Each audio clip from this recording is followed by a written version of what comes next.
What are parallel lines and transversals in Euclidean geometry?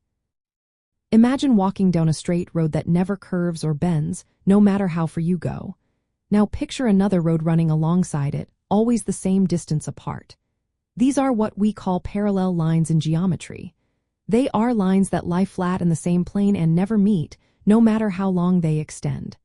Think of railroad tracks or the edges of a rectangle. They stay the same distance apart and do not intersect. Now picture a line crossing these two parallel roads at different points.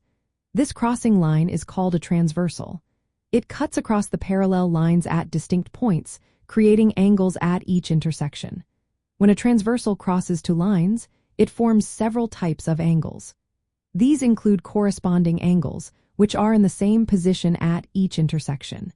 If the lines are parallel, these angles are equal.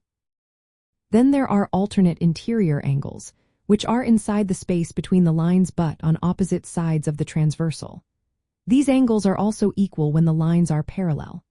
Outside the lines, on opposite sides of the transversal, are the alternate exterior angles, which are equal if the lines are parallel.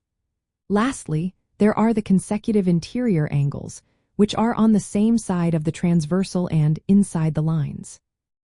When the lines are parallel, these angles add up to 180 degrees. Understanding these angle relationships helps us figure out if lines are parallel just by looking at the angles formed.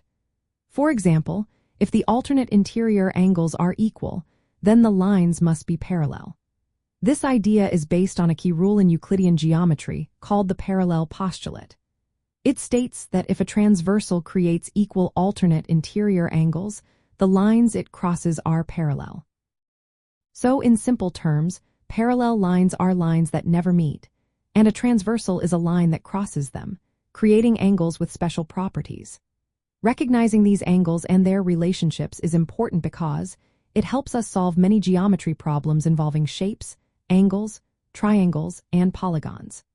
These concepts form the foundation for understanding more complex geometric theorems and proofs, making geometry easier and more logical to work through.